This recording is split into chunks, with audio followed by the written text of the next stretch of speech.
What's going on YouTube, IG, wherever this video ends up? I hope you're having a wonderful day. This is a new series that I'm starting for my channel that I thought would make a great addition to what I'm doing here. I'm calling it Literature of the African Diaspora, or L.O.A.D for short. This is going to be a series where I read and analyze different forms of literature from black writers. I've read a lot of books in my time from all kinds of authors, so I figured why not start this series up and follow along with the 2020 trend of finally acknowledging black people. In all seriousness though, I want this series to be something that highlights the works of black writers from all walks of life, and discuss their works with anyone else who happens to come across this video, and any vids released in the future. I promise to cover different forms of literature as well, because graphic novels need love too. With time and consistency, I hope to make this series something really special for this channel. I also encourage anyone who is watching to read whatever works I cover here for yourself. I promise you, reading is way more fun when you're not forced to do it for some dumb school assignment. With all that being said, let's get into the fun part of this video. If you couldn't tell from the title, for this first episode, I'm going to cover Tomi Adeyemi's young adult fantasy novels Children of Blood and Bone and Children of Virtue and Vengeance. This series blew up back when the first book released in March of 2018. People were hyping it up, calling this a new Harry Potter, and dubbing Adeyemi as the next J.K. Rowling. Not so much of a compliment now, is it? The second book released in December of 2019, missing its original release date of March of that year. I've got a lot to talk about with these two books, so I'm splitting this video up into sections and leaving the timestamps in the description to make navigating it a little bit easier. I only read through these novels once, so I'm probably not going to go super in-depth with everything. I will try my best to add something meaningful to the discussion of the series by the end of it though. The first part of the vid will contain my non-spoiler thoughts on everything in case someone doesn't want to be spoiled. With all that being said, for the first episode's lengthy intro, let's delve into these books. To start this off, allow me to tell y'all more about the premise of these books in case you're unfamiliar. This story takes place in a fictional version of West Africa, more specifically Nigeria, called Orisha. In Orisha, you have Khazadin, normal humans, and then you have Magi and Diviners. People with white hair like Old Girl on the covers that are capable of using various forms of magic that comes from West African gods like Oya, Shango, Ogun, and Ori. Basically, any one of those deities black people like to reference when they channel the ancestors' power. Magi are people whose magical abilities have been activated, while Diviners is just a general term for anyone else amongst this white-haired population. Children of Blood and Bone takes place 11 years after a major event called the Raid, conducted by Orisha's Imperial Army, and the main villain of the book, King Saron, or Saran, I don't know how to pronounce it. A man with an extreme hatred for anything and anyone involved in magic. This raid killed every single magi that was actually capable of using magic at the time. So the only diviners left behind are older folk too weak to use it effectively, and kids who are too young to use it. Other sources of magical power were taken away from them in order to prevent further uprisings. Diviners in the story are allegorical for black people, in particular black Americans, and the ever-persistent problem of police brutality. This is stated by the author herself at the end of the book, too. Despite the monarchy already taking so much from them, they are still mistreated in so many other ways. They're treated like second-class citizens and often forced into positions of subservience in the kingdom. They get taxed higher than Khazadin, and they're often abused by those in positions of power above them. Zayli Adebola, girl on the covers and our main heroine, is a young diviner who resides in a fishing village with her older brother Zane and their father. Her mother was one of the magi killed in the raid, so her family has been left incredibly traumatized as a result. So much so that their dad can barely even function. Like, no joke, I'm pretty certain that their father doesn't even have any speaking lines in this book. Zane and Zayli have to make ends meet for their family since their father has been rendered incapable of even functioning normally. The raid left them all in a pretty bad state. The plot is then kickstarted when Orishan princess Amari Olubori runs away from home after stealing a magic scroll from her father when he kills her diviner/servant friend Bita, a scroll that can be used to activate dormant magic in a diviner. Amari then runs into Zayli while she's selling fish at a marketplace near the castle and escapes the city with her and Zane to their fishing village before embarking on this book's main quest to bring magic back with the scroll and two other MacGuffins they have to collect. On this journey though, they're hunted down by Prince Enon, Amari's older brother with even worse daddy issues than her, and is somehow capable of using magic as well, which leads him to have a single white streak in his hair instead of a full head of white like a normal diviner. That's the baseline premise of this first book. The magic system here has a magi connected to a specific Yoruba deity that grants them a specific set of abilities. Zayli, for example, is a reaper like her mother, so her sister goddess is the goddess of death Oya. She has the ability to pass souls left behind on and to command them as animations made of dirt, water, or even shadows to do her bidding. In the second book, she eventually learns to turn these animations into constructs like wings that allow her to glide in the air too. Damn. That's actually kind of fucked now I think about it. Just imagine being a ghost trapped in the world, and old girl comes using your soul to make wings for herself. Besides that, other powers include pyrokinesis with burners, animal control with tamers, literal disease spreading with the zodiac sign cancers, mind reading and dream hopping with connectors, Prince Enon's power, aerokinesis with winders, and geokinesis with grounders. And there are a few others that I haven't named, but I don't feel like naming them. They can even find ways to pull off more powerful spells by tying their souls to another magi, or by cutting themselves and performing blood magic. Both of these are extremely risky to the user though, so there is a catch to performing these types of spells. The magic here is definitely varied enough with characters to consistently provide some creative fights. I honestly like it a lot. It just has a few problems that I'll get to in a later part of the video. The pacing is a problem that sadly just hampers a lot of other elements of the story. Everything goes by so fast that you can't really get too much of a solid grasp on things before moving on to the next event. The pace also works to the detriment of other plot elements in the book, in particular the romantic relationships and with some of the villains. I'm gonna say it right now, there is no romance in this book that doesn't feel like it came out of nowhere. Only one of them actually does something to move the plot forward, and even then it's one with a really poor foundation. Also, King Saran is not a good or even remotely interesting villain. The most depth we get from him is his effect on other characters, in particular Amari and Enon, since he made them fight each other with real swords when they were just children in order to make them stronger. I don't know, he's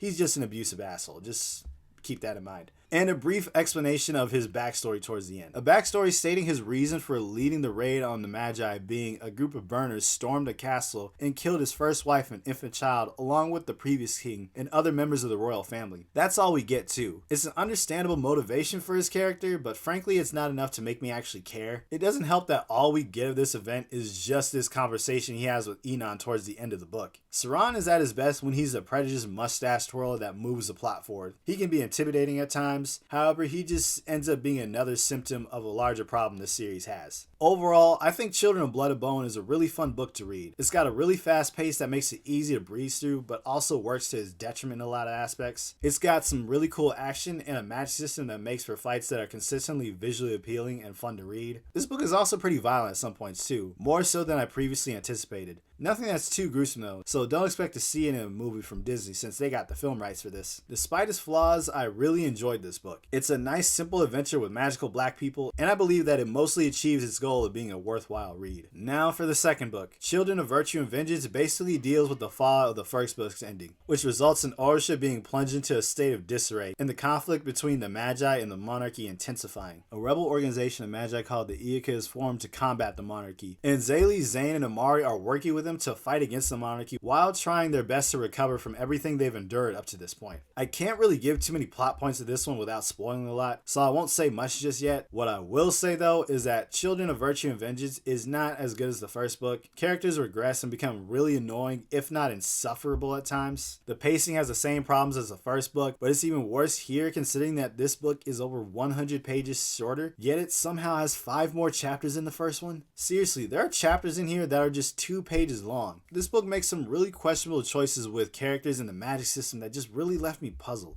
And not in a good way. It still has some cool action scenes and moments, but it overall just fails to build on the first one in any meaningful way. It feels very much like a middle-of-the-road type of sequel rather than being a substantial addition to the series, which is really disappointing. Both books suffer from pacing that has the story moved by way too fast. Most characters beyond the perspective characters never get fleshed out beyond their introduction. The world is also never explored beyond what we immediately know about the story. I still believe this series has a lot to offer, but man, Children of Virtue and Vengeance is such a big step down from an already flawed story. On a scale of 1 to 10, I'd probably give the first book a 7 or a 6, while I'd give the second book a 4 out of 10. That's all I'm gonna say without spoiling these books. Now, get ready for the floodgates, because I'm about to deep dive into everything. Characters, world building, plot beats, the whole 9 yards. If you're still here after that, you either already know what happens, or you just don't care about spoilers. Either way, that like button is calling to you. Let's talk about perspectives. For both books, we experienced the story from the first-person perspective of 3 characters that I'll discuss in great length here.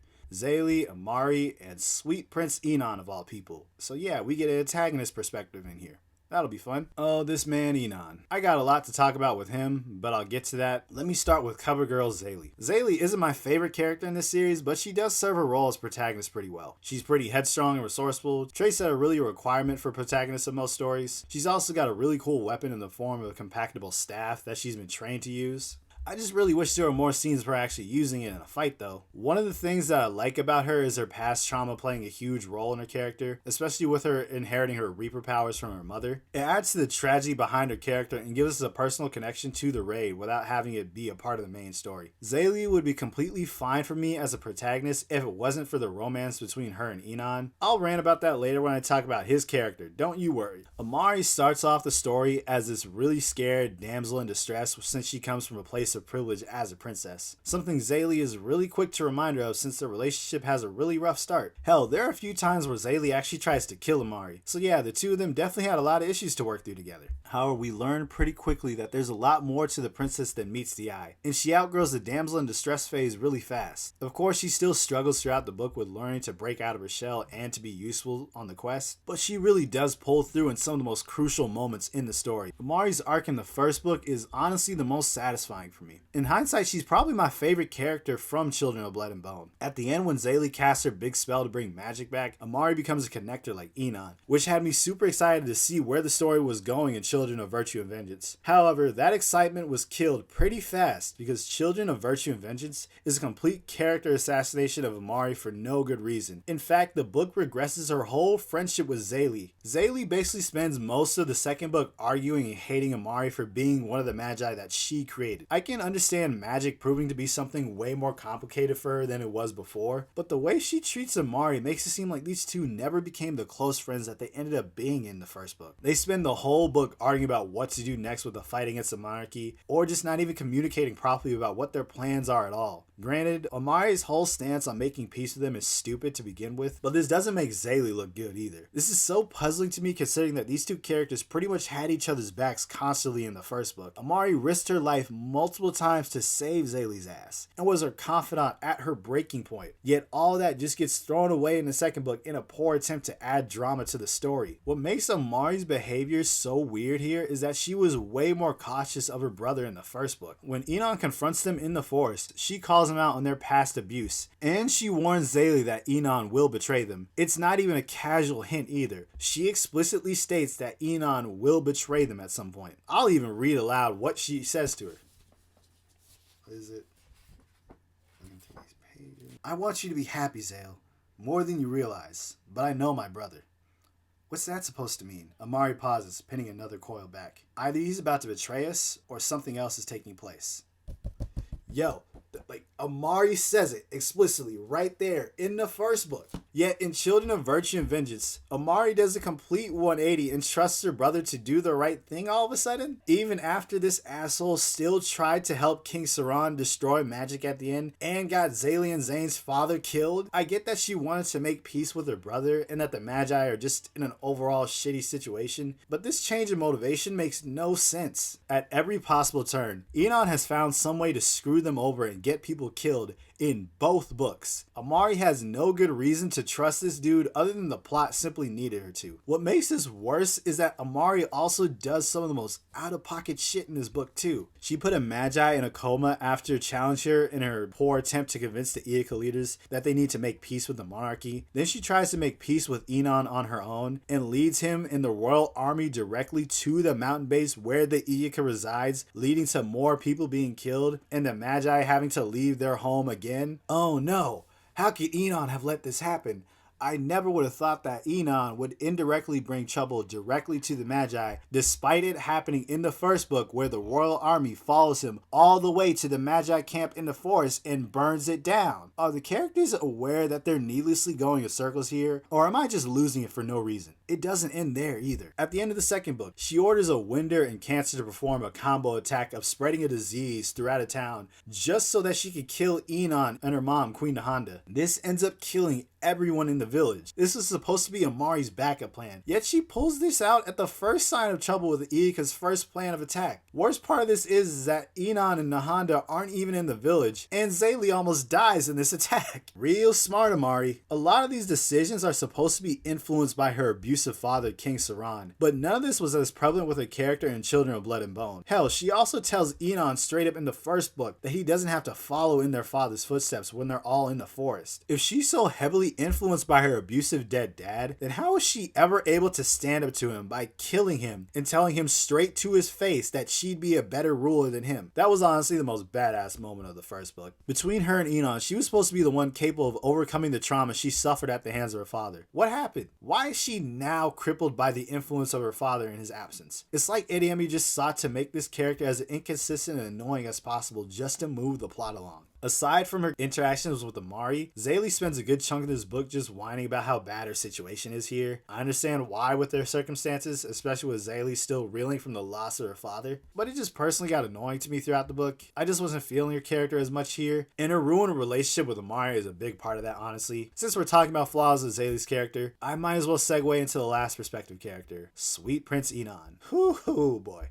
Based on some of the other vids and reviews I've seen for this video, Adeyemi, like many of us, is a huge fan of Avatar: The Last Airbender. Caleb, you asked me if I was going to make an Avatar video. Well, this is the closest thing you're going to get for a while. I think it's safe to say that story has influenced this story in a lot of aspects. Wearing your influences on your sleeve is not necessarily a bad thing. Hell, it sure helped out with the action scenes. But this does retroactively explain some aspects about these characters. The story also borrows some of the same plot elements. Zaylee is basically a meaner Katara. Amari is not a living MacGuffin like Aang, but she does introduce the MacGuffin in a similar enough fashion. Zane is Sokka without any of the charisma, and Enon is Zuko without an Iroh. I do like some aspects of Enon's character though. Him being a Magi was used to great effect in terms of his struggle with pleasing his Magi-hating father. Of course, this goes nowhere as he never actually stands up to his dad and is nearly killed by him in the end, but it does make for some really interesting moments. I also do like some of the bits of him mind melding with Zaylee and having their mutual connection through magic. Enon's dream hopping allowed him to see into Zaylee's past and sympathize with her. It helped to make for some interesting drama with him towards the end of the story. One of the problems with him though is that a lot of aspects of his character are really rushed and just contradict one another. I would honestly like Enon so much more if he just committed to his role as an antagonist. If you take away his constant wishy-washy nature of wanting to help Magi but seeing magic as a threat, he really does make for an effective villain. Like I said before, every chance he gets, he finds some way to thwart the plans of the good guys and screw them over. As a villain, he honestly works. Way more so than if he had a redemption arc, which he gets in the second book. Only after capturing hundreds of Magi and imprisoning them. Oh yeah, I'm so glad Enon turned from the dark side and finally stood up to his mother. No matter how bad you may want to root for this character to finally stand up to his family, he always proves himself to be absolutely worthless through his sheer incompetence and cowardice. If the other two characters didn't choose to trust him the way they do, his character wouldn't be as insufferable as he is. But no, Zaylee and Amari somehow find ways to trust this dude, despite him constantly proving why they're stupid for doing it. Which finally brings me to my rant about the Zaylee and Enon romance. Enon and Zaylee's relationship makes no sense. When you look at their backstories and their roles within the story, it just leaves you wondering why Zaylee would ever fall for this guy as fast as she does. I get that them both being Magi gives them a unique connection, and the dream hopping did allow them to get to know each other more, but these two are way too horny for their own good. Enon goes from hating and wanting to kill this girl to feeling sympathy for her and wanting to sleep with her in just a few days, despite being a part of a monarchy that has an extreme hatred for these people. Zaylee goes from hating and wanting to kill Enon to wanting to sleep with him just because he saved her in a fight against the camp of Magi, and he holds her in a nice bridal carry. I'm not joking. That's how she justifies her feelings towards Enon. It's honestly embarrassing as hell. The dude who burned down your village and has been chasing you down trying to kill you is absolved of that because he's attractive and holds you real nice in his arms. What kind of bullshit logic is that? The fact that Zane and Amari both warn her about Enon just makes all this worse. It's one thing if your sibling tells you to stay away from someone, it's a whole other thing if that person's sibling tells you the same thing. The whole relationship only serves to make Zaylee look like a hypocrite for how she treated Amari, and to make Enon look even more wishy-washy than he already does. It feels like they ended up together just to advance the plot, but at the price of making both characters look really dumb. It's like if Zuko and Katara hooked up at the crossroads of destiny. It feels a about as well handled as the messy relationships of Legend of Korra. Yet I'd somehow root for Korra and Mako over these two. Overall, Enon is just really wasted as a character, and one that I honestly just don't care for at the moment. He's nothing but a fuck up and a coward, and I hope to God that no one is dumb enough to trust him again in the next installment. The only things different about his character in Children of Virtue and Vengeance is that he's now king, and he waits until the last few pages to finally grow a pair. I just hope he becomes more tolerable as the series goes on. As the last criticism of the perspective characters, the changing perspectives aren't used to great effect here. Part of that is due to the pacing, the other part is due to the actual voice of these characters. They describe things the same, they talk the same, and all of them found a way to annoy the hell out of me in the end. It's supposed to be switching from 3 different characters, but it never actually feels like they're that different when you're reading. Because of how this book is paced, there will be scenes where we get switching perspectives for the same event in the story. Like there will be this big battle going on that we initially get from Zaylee's perspective or something, but the next chapter will switch over to Amari when she's pretty much in the same room as Zaylee. This might be a little bit nitpicky, but I honestly don't see the point in having all these different perspectives if the characters are all going to be in the same place and feel like they're the same person. As far as side characters go, they all range from being either really cool or just being there to occupy space. Not a single one gets any meaningful development, which is a shame because a lot of these characters have so much potential. Some of them have really cool personalities or some really cool backstory. For example, there's one Magi in the second book that had a backstory about his father teaching him spells before dying in the raid, and afterward he still practiced those spells despite not having actual magic. So when Zaylee finally brings it back, he's a beast at it. See, shit like that is cool. I immediately wanted to know more about that character just from finding out that bit of information. Yet the book brushes past this so casually that I can't even remember his name. I might not even be getting this character's gender right either. As for characters that I can remember the names of, there still isn't much to go for. Zaylee's mentor, Mama Agba, is easily the best side character. She plays a role really well and doesn't annoy me like the perspectives. However, like many a cliche, she sacrifices herself for Zaylee and the Magi to have some power up that allows them to resurrect the dead. Can you tell I'm not a fan of how she died? It really sucks too, since she was such a likable character. And the power up they get doesn't stop them from being captured at the end. So right now, low-key looks like her death was pointless. Despite my dig at his character earlier, I still do like Zane. He's just never as fleshed out as the others. It feels like he's there purely to support Zaylee and Amari, which really sucks considering that the story mentions other things about him like his love for a sport called Agban. Zane even had a bunch of Magi friends from the sport that helped him out at some point in the story, but it's never explored further than that. Beyond this, he does have a shallow but admittedly adorable romance with Amari, and honestly just comes out of nowhere, but shit, it's nothing like Zaylee and Enon, so that's a plus. I feel like a Zane perspective would be interesting. Now that Amari has magic, he's one of the only characters in the story that doesn't have it. Would that not make for an interesting place to view some parts of the story? Zane is one of those characters there just occupying space, and I honestly wouldn't be surprised if he got killed off later on in the series. I'm calling it right now. Another decent character is a mercenary Rowan. He's another love interest for Zaylee, but he's way more likable than Enon, so it's plus there, I guess. Although he does remind me of another character from Avatar. I just personally don't understand why they're so head over heels for each other when they've known each other for like 2 weeks. He also meets Zaylee for the first time at the Magi camp in the forest when he tries to steal her staff from her. Zaylee must have a thing for bad boys or something.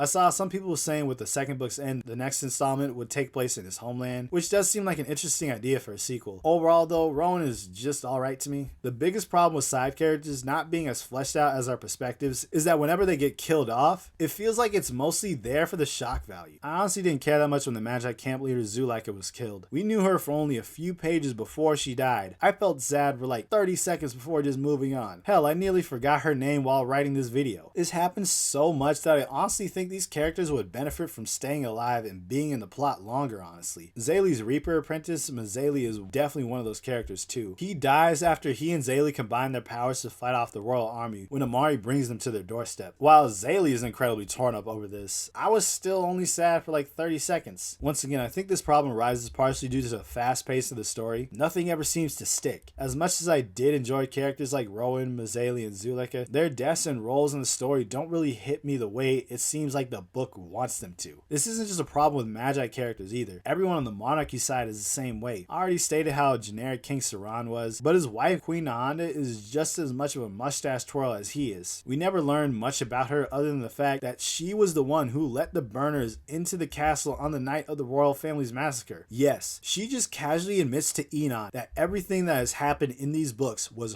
her fault, yet the book never explains the details of this event. Nahanda's justification for this is that the Magi Magi were untrustworthy and that making peace with them was a terrible idea. That's all we get. This does end up being the thing that finally gives Enon a backbone, but beyond that, this reveal does nothing for the story as only Enon and one other person know this information for the time being. I could be speaking too soon since the series isn't finished yet, but this doesn't change how out of the blue this reveal is. Enon's cousin Adeyemi was another really likable character, and I did enjoy him with Enon. However, he's wasted so badly. Whenever Nahanda reveals the truth to Enon, he reveals that he is a grounder Magi and tries to kill Enon because his family died in the royal family massacre. No lie, I was honestly rooting for him here. And right when Adeyemi is finally about to kill Sweet King Enon, Nahanda comes in and kills him with her OP magic. This all happens towards the end of the book too, in the span of like 50 pages. Because of the pacing of these novels, a lot of these dramatic reveals don't do anything for the story beyond the initial shock value, and of course to move the plot along. Queen Nahanda is more of a remorseless psychopath like her husband rather than being an antagonist with a complex or interesting motivation. What reason does she have to hate the Magi so much that she betrayed the monarchy? I don't know, and without Children of Virtue and Vengeance ended, I'm not even sure we're going to find out at the moment. Adeyemi gets killed off for cheap shock value that isn't even explained in the story, nor is it built up to. Every character that is not the Perspective 3 are so poorly defined and explored that it's hard to really care about any of them. This ends up being a problem that spills over